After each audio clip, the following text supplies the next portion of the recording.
Bueno, y entonces para que vean de lo que se trata, voy a compartir con ustedes un montaje donde pues me parece que va a quedar claro lo que yo les estoy proponiendo, ¿no?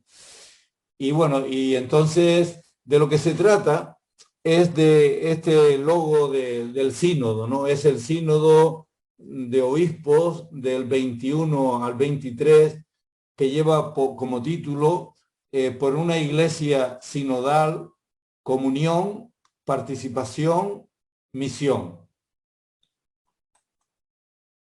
Sabemos que el Vaticano II fue un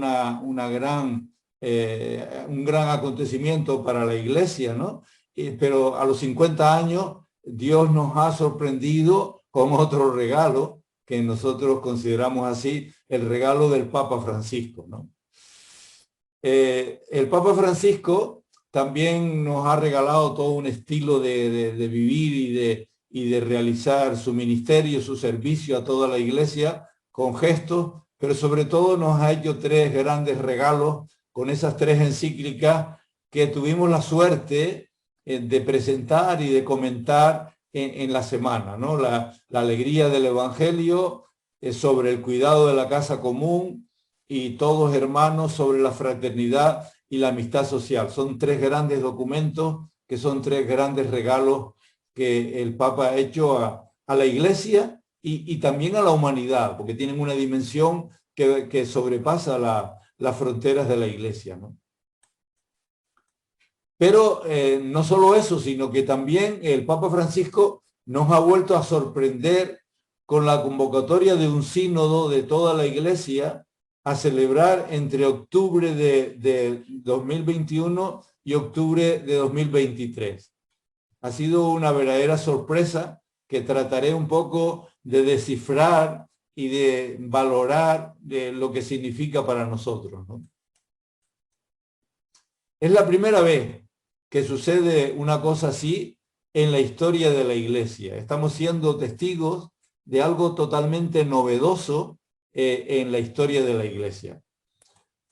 Quizá les invito a que escuchemos este vídeo que, aunque fue puesto, es una presentación oficial del sínodo en Pentecostés en junio de este año, pero todavía mucha gente no se ha enterado, mucha gente no ha recibido esa información.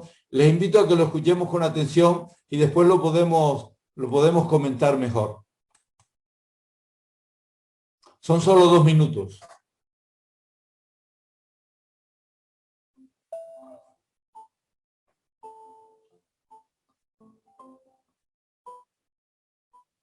Siamo quasi alla vigilia di Pentecoste, la festa dello Spirito Santo.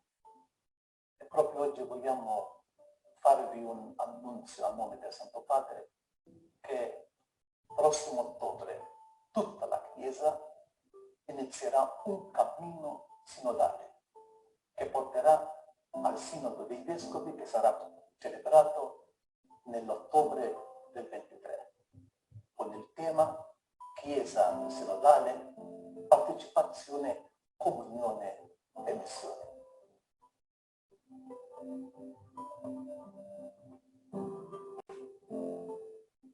La sinodalidad, caminar juntos, es el reto y la esperanza de la Iglesia en este tercer milenio. Es un modo de ser eclesial y una profecía para el mundo de hoy. Todo el pueblo de Dios nos ponemos a la escucha. Unos a la escucha de los otros y todos a la escucha del Espíritu Santo. Este dinamismo de comunión hará posible una mayor coherencia en nuestra vida cristiana y nos impulsará a testimoniar con entusiasmo el Evangelio de Jesús en medio del mundo.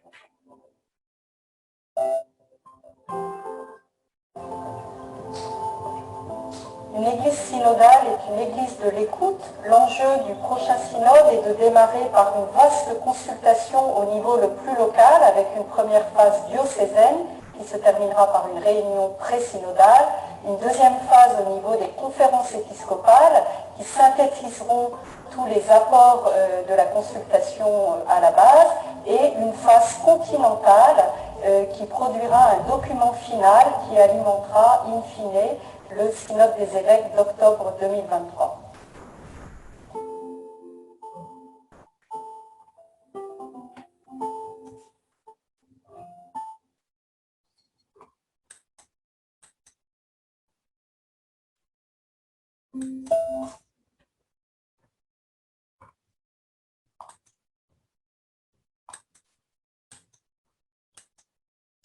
Trato ahora un poco de explicar un poquito de una manera más que se entienda mejor lo que estas personas han dicho. Bueno, y de paso nos sirve para conocer a estas personalidades, concretamente el cardenal Mario Grech, que es de Malta, maltés, es el secretario general del sínodo, el que va a llevar todo el peso de esta gran consulta mundial. Y él dice: la gran noticia de parte del Papa Francisco es que este mes de octubre de 2021 toda la Iglesia comenzará un camino sinodal que llevará al Sínodo de Obispos de octubre de 2023, es decir, dentro de 2 años.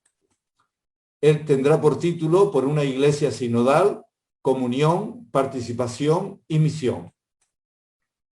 Este es el logo del sínodo, está diseñado por una artista francesa, una chica joven publicista, y trata de explicar en este símbolo muy bonito. Por un lado es como un gran árbol en forma de cruz que porta, que lleva en su seno a Jesús. Es un poco el misterio de la Eucaristía, de la presencia de Jesús resucitado en ese círculo rojo que como sol está en el centro. Y luego el árbol también extiende sus brazos como señalando al Espíritu, como intentando mostrar la presencia del Espíritu. Y luego tenemos a una iglesia que camina, esas 15 figuras que aparecen ahí, curiosamente precedidas por los más pequeños, por los niños, por los adolescentes, donde hay gente de todos los colores, de todas las razas, por eso el colorido de las imágenes, y se subraya en el logo que las imágenes están todas al mismo nivel. No hay un obispo, hay una religiosa, hay un anciano, hay una persona con discapacidad, pero todos están a un nivel, porque todos somos iguales, todos somos bautizados, que vamos caminando bajo el mismo plano, nadie está por encima de nadie, ¿no? Y el logo termina en plan horizontal con el lema, ¿no? Por una iglesia sinodal, comunión, participación, misión. Me parece que es una buena presentación, que lo vamos a ver en muchos lugares cuando se hable de esto, ¿no? Después, primero hay que entender un poquito lo que significa sínodo. Sínodo viene de una palabra griega que significa sínodos, que significa, está compuesta de una preposición que es sin y un sustantivo que es odos, pues significa con, y odos significa camino. Por tanto, la palabra sínodo significa hacer camino juntos. Fíjense qué expresión tan bonita para indicar lo que se nos está invitando. Se nos está invitando a hacer un camino juntos. Luis Marín, uno de los religiosos, el religioso agustino que aparecía en ese, que es su secretario, uno de los 2 subsecretarios del sínodo, es madrileño, religioso, dice lo siguiente: la sinodalidad, el caminar juntos, es el gran reto de la iglesia del siglo XXI. Es algo esencial en la iglesia, es un modo de ser y de vivir el seguimiento de Jesús. Si no seguimos a Jesús aisladamente cada uno por su cuenta, sino que lo seguimos en común, caminando juntos, ¿no? Porque como decían en Castellón, juntos somos más. Ese caminar juntos, eso significa la sinodalidad. Todo el pueblo de Dios a la escucha, unos de otros, y todos escuchando al Espíritu Santo. Ese es el planteamiento que se nos está haciendo. Y luego la otra subsecretaria, una subsecretaria por primera vez, de una mujer subsecretaria del Sínodo de Obispos, Nathalie Becquart, que es una religiosa francesa. Ella nos dice: la iglesia sinodal es una iglesia que se pone a la escucha. En la primera fase, escucha de todo el pueblo de Dios en la diócesis. La segunda escucha es en todas las conferencias episcopales.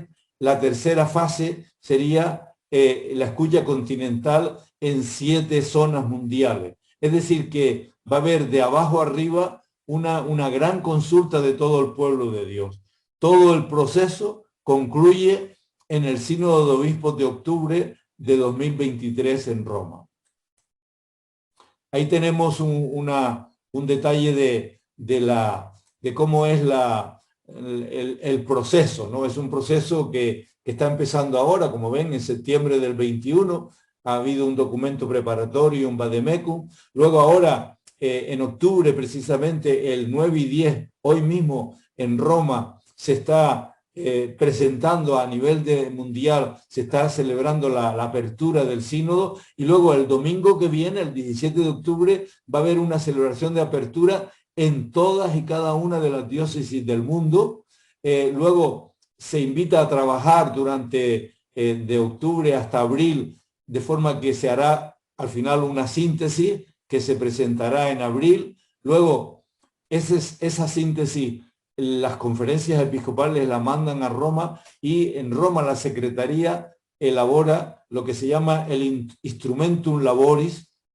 Son 2 palabras latinas que significa documento de trabajo, ¿no? El instrumento de trabajo número 1, que sale en septiembre del 2022. Luego todavía viene un segundo periodo, un segundo año diríamos, donde antes de marzo de 2023 ya se han celebrado asambleas y reuniones regionales y continentales.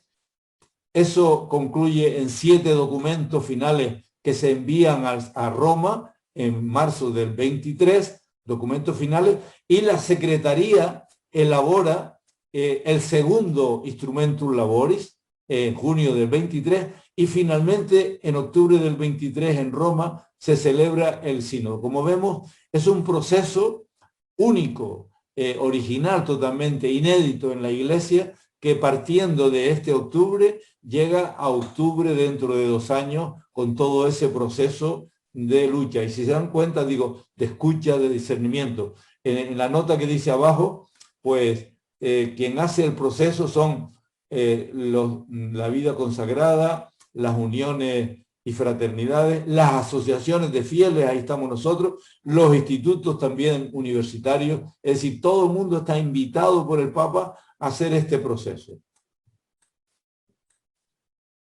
Cristina Hinojé Sanz es una teóloga laica de Zaragoza, que también ha sido llamada a formar parte de una comisión de metodológica del sínodo, es una de las 9 personas, y esta mujer, con la que estamos en contacto personalmente, también está trabajando con mucha ilusión en este momento, ¿no? Es una de las muchas mujeres que está colaborando en estos órganos de gestión del sínodo. Y Cristina ha publicado en un artículo, dice, el sínodo es la oportunidad para morir a una forma de ser iglesia, para resucitar a otra forma de ser y vivir la iglesia al estilo de Jesús. Es decir, es una forma de cambiar, de convertirnos a la iglesia que Jesús quiere.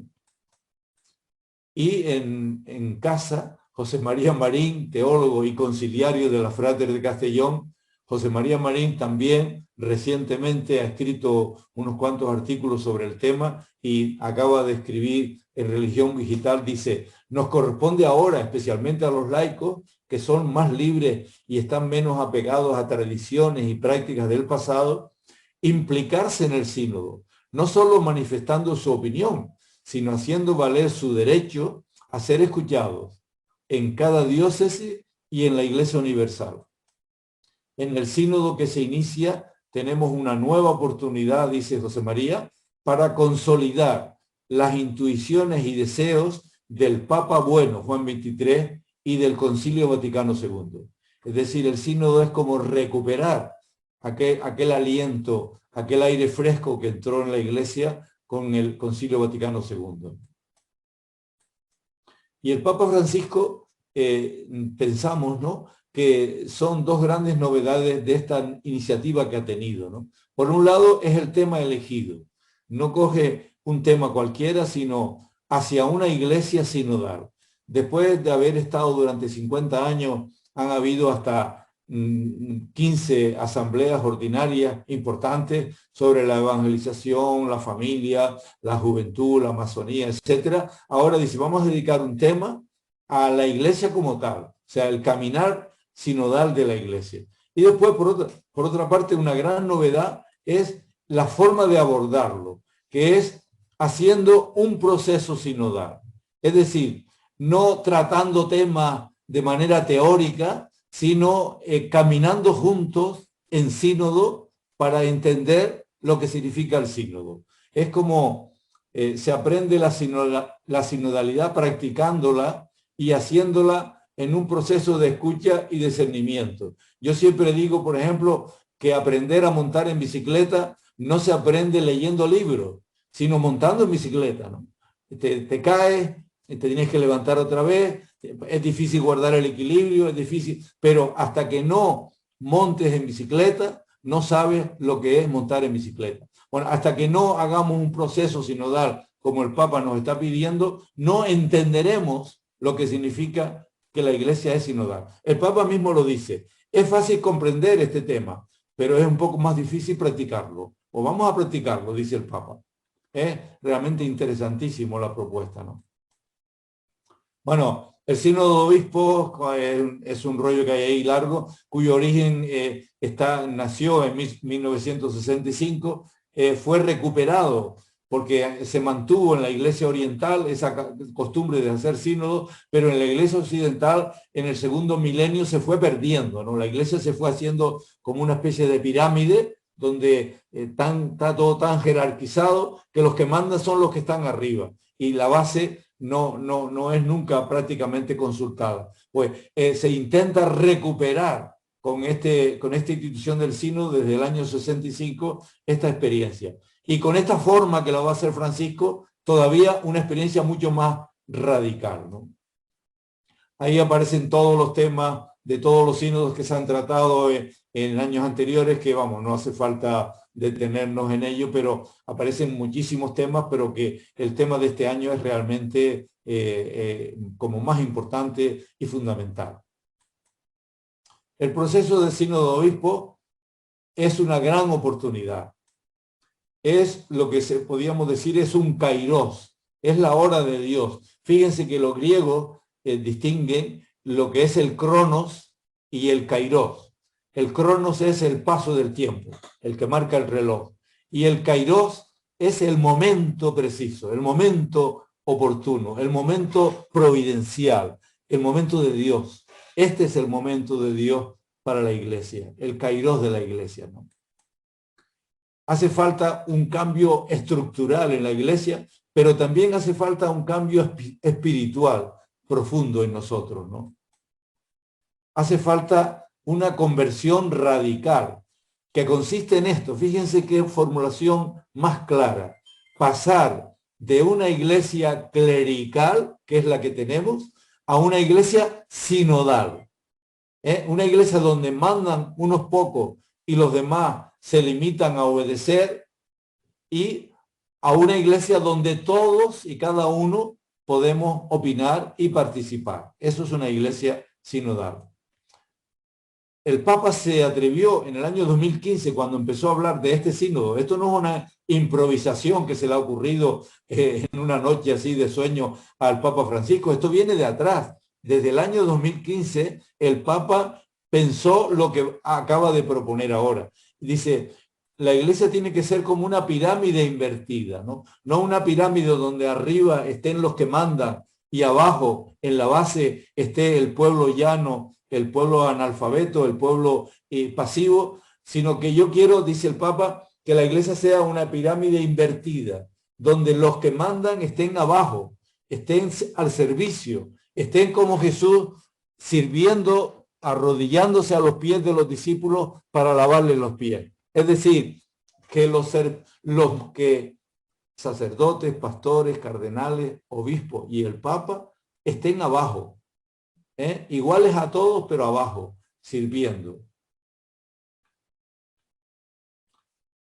La sinodalidad, cuando hablamos de esta palabra, que va a ser una palabra muy manoseada en los próximos meses, ¿no? Todo el mundo va a hablar de sinodalidad, como todo el mundo ahora también hablaba de iglesia en salida. Pero la cosa, no nos dejemos traicionar por las palabras, ¿no? Las palabras se manosean y terminan perdiendo el significado. La sinodalidad podemos entenderla de tres maneras, o habla de tres maneras. Una serie de hechos o eventos, que son lo que llamamos un concilio, una asamblea. Después, unos procesos o unas estructuras, que es algo ya más estable. Por ejemplo, una estructura de sinodalidad es el Consejo Pastoral Diocesano, por ejemplo, o el Consejo Pastoral Parroquial, ¿no? Eso es una estructura de sinodalidad. O podríamos decir la Comisión General de la Frate, o el equipo general, o la Asamblea General. Son estructuras donde entre todos decidimos todo, ¿no?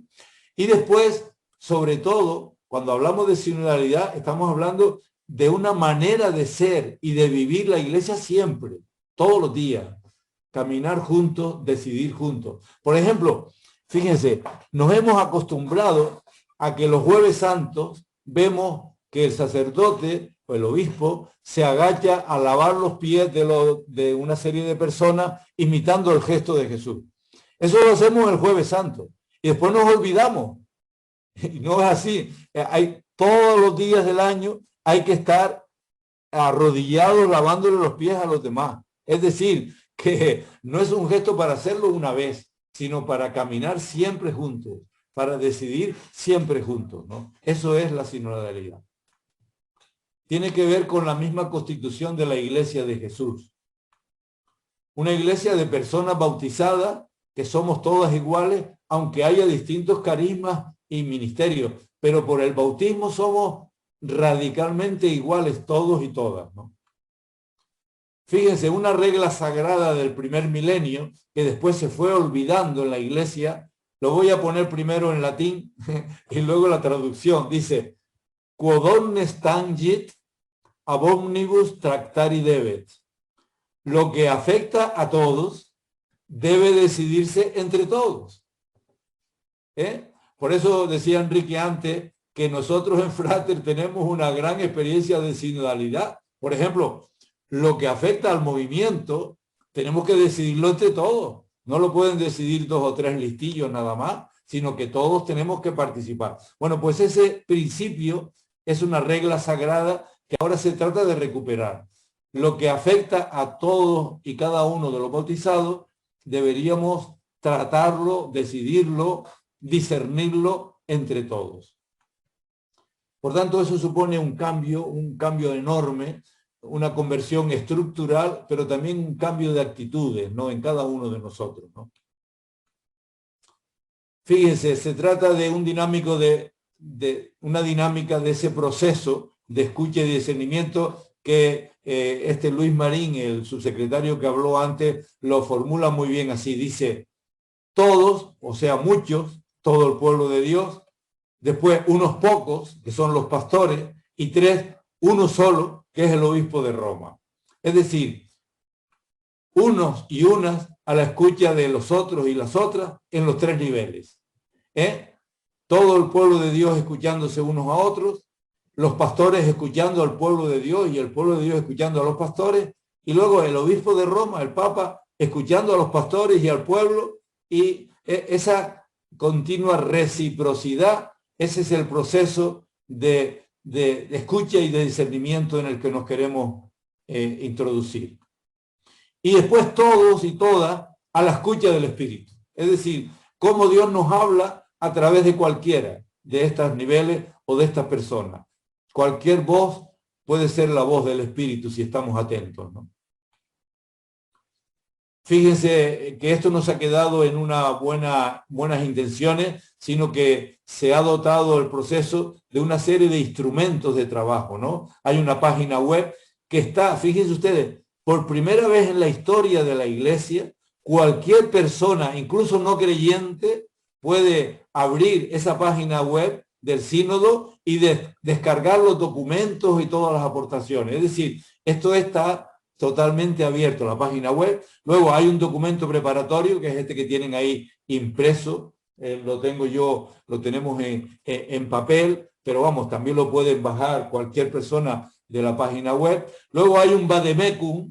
Vademecum es como una especie de manual. Vademecum quiere decir va conmigo, ¿no? Vienes conmigo. Es un librito, un manual que uno lleva siempre debajo del brazo, que los médicos lo llevan para saber cuáles son las enfermedades, las recetas, y lo llevamos nosotros en un manual para ver cómo hay que hacer en todos los momentos ese proceso de escucha y de discernimiento en las iglesias locales. Y luego hay todavía más, el Papa ha querido que en cada diócesis se haga un equipo de contacto y en cada conferencia episcopal. Le llaman un equipo de contacto, un equipo animador, un equipo coordinador, una comisión de trabajo, ¿no? El documento preparatorio dice una frase que yo creo que hay que leerla completamente. Dice, la síntesis que cada una de las iglesias particulares elaborará a final de este proceso de escucha y discernimiento constituirá su aportación al camino de la iglesia universal. Es decir, lo que diga cada iglesia en cualquier lugar del mundo, eso va a ser una contribución al camino de toda la iglesia. Para hacer más fáciles y sostenibles las fases sucesivas del camino, es importante tratar de condensar los frutos de la oración y la reflexión en una síntesis de unas 10 páginas al máximo. Si fuera necesario para contextualizar o explicarlas mejor, se podrán adjuntar otros textos como anexos. Dice, recordamos, sin embargo, que la finalidad del sínodo y por tanto de esta consulta no es producir documentos, sino hacer germinar los sueños, suscitar profecías y visiones, hacer florecer esperanza, estimular la confianza, vendar heridas, entretejer relaciones, resucitar una aurora de esperanza, aprender unos de otros y crear un imaginario positivo que ilumine las mentes, enardezca los corazones y dé fuerza a las manos. Fíjense qué bonito. Dicen, no se trata de que hagamos documentos bonitos, síntesis con palabras bonitas, sino que el proceso nos sirva para crecer juntos como iglesia, como seguidores de Jesús, y que nos ayude a soñar, a seguir soñando que el mundo puede cambiar, que la iglesia se puede parecer más a la iglesia de Jesús. Bueno, la fase diocesana, eso lo veo rápidamente. El obispo crea una comisión de trabajo. En nuestra diócesis, por ejemplo, ya la han creado. Luego hay una apertura solemne que tiene que ser el 17 de octubre y nosotros podemos participar, cada uno de nosotros, en nuestra diócesis. Nosotros, por ejemplo, aquí en Las Palmas, hemos puesto la asamblea de fratres precisamente el día 16 de octubre, sábado, para al día siguiente, 17, domingo, poder participar en esa asamblea que va a haber en la diócesis, ¿no? Que ya está anunciada, ¿no? Luego, de octubre a abril del año que viene, los diferentes grupos van tratando los temas de consulta y entregan las aportaciones al equipo de contacto. Con esas aportaciones, el equipo hace una síntesis que la manda a la conferencia episcopal antes de abril y a la vez celebra una asamblea presinodal en la diócesis, en la que también somos invitados a participar. Y finalmente, la conferencia episcopal manda todo ese material a la Secretaría del Sínodo. Y fíjense qué inteligente el Papa. Dice, y no solo manda la síntesis hecha por las conferencias episcopales, sino tiene que mandar lo que dicen todas las diócesis también, todas y cada una de las diócesis. De forma que España va a mandar a Roma no solo lo que diga la conferencia episcopal, sino lo que llegue de todas y cada una de las diócesis. Eso va a llegar a la Secretaría del Sínodo, para evitar que esa síntesis que haga la conferencia episcopal pueda estar filtrada, manipulada, tergiversada o diríamos, recortada. Va a ser lo que dice cada diócesis tiene que llegar a Roma directamente. Y después, en todo momento, los grupos pueden hacer un seguimiento del proceso y después, cuando ya acabe el sínodo, si Dios quiere, en octubre del 23, hay una aplicación de todo eso y los grupos también tienen que implicarse en la puesta en marcha, ¿no? Bien, en Frater, ¿cómo es la participación? Fíjense que esto es muy interesante porque nos afecta directamente. La participación, nosotros de octubre no vamos a tener nosotros una asamblea introductoria, de una manera la estamos teniendo ya. La Semana de Fraternidad nos pudo servir para eso y ahora mismo estamos ya un poco haciendo esto. Lo que sí vamos a hacer es que de octubre, de ahora hasta abril, podemos trabajar en los equipos de vida y formación los temas, ¿no? O incluso en los encuentros generales en las diócesis, ¿no? Eso tiene un camino concreto, el primero, que es aportar nuestras opiniones en las parroquias y arciprestazgos donde estemos, porque eso llegará vía diócesis, conferencia episcopal, a la Secretaría del Sínodo, o sea, los que participamos en parroquia, en arciprestazgo o directamente en la diócesis. Ese es un camino por donde nuestros planteamientos pueden llegar a Roma. Hay un segundo camino típico de nuestro movimiento, que es hacer llegar nuestras aportaciones al equipo general a través del equipo diocesano y del equipo de zona, y el equipo de general lo va a llevar a la conferencia episcopal junto con la aportación de los demás movimientos de la Acción Católica Española. ¿Vale? Ese es otro segundo camino por cual la Frater puede hacer la aportación. Y todavía hay un tercer camino de la Frater que consiste en que el equipo general hace llegar las aportaciones de la Frater España a la Frater Intercontinental, puede ser a través del Comité Europeo, en fin, como se establezca, y directamente la Frater Intercontinental la lleva a Roma, a la Secretaría del Sínodo. Por tanto, vean que nosotros como movimiento tenemos 3 vías de acceso a que nuestros planteamientos puedan llegar a la Secretaría del Sínodo. Y después, en todo momento, hacer un seguimiento del proceso y después contribuir a la puesta en marcha de las conclusiones.